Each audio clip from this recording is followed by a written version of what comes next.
course, before they can do that, they need to have coping mechanisms in place in order to be able to deal with any symptoms that may arise.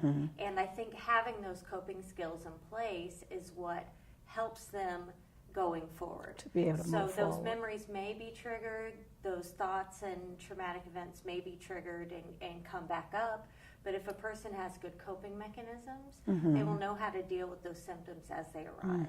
And ongoing treatment? Yes, and ongoing treatment.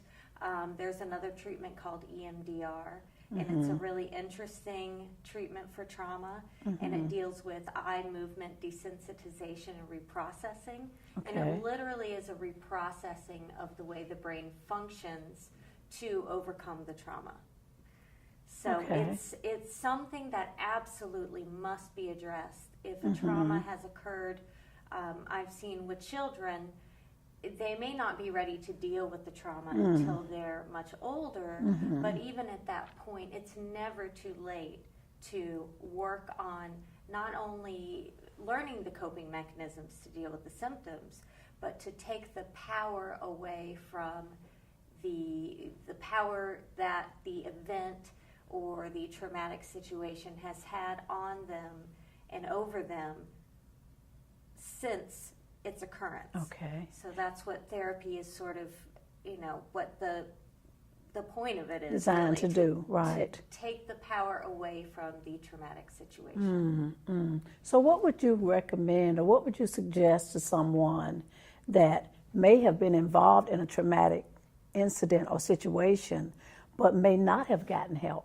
that may still be trying to deal with it on their own? Are there some resources, a number that they can call or a contact person that you could give someone that might be dealing with something like that?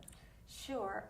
There are sexual assault facilities. There's one in Jacksonville, the Sexual Assault Response Center. Also in St. Augustine, there's the Betty Griffin House, and they do offer counseling as well as group counseling they offer individual and group for individuals who've experienced sexual assault or domestic violence.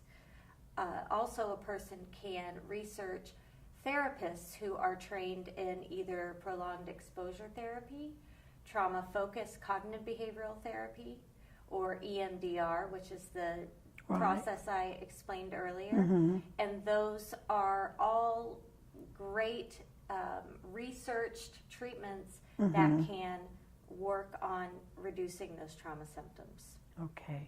Erica, thank you so much for providing that information for our guests. Absolutely. If you have experienced any type of traumatic experience, be it physical violence or sexual abuse, please know that there is help to be found for you. The resources that Erica has provided, and also go to someone and talk to someone about it. You don't have to feel like you're alone or that you're going to be judged or somehow blamed for what happened. We know that bad things happen all the time, but there is help to be found, and you can survive. Not only can you survive, but like in Nadia's case, you can thrive. Thank you so much for watching our show.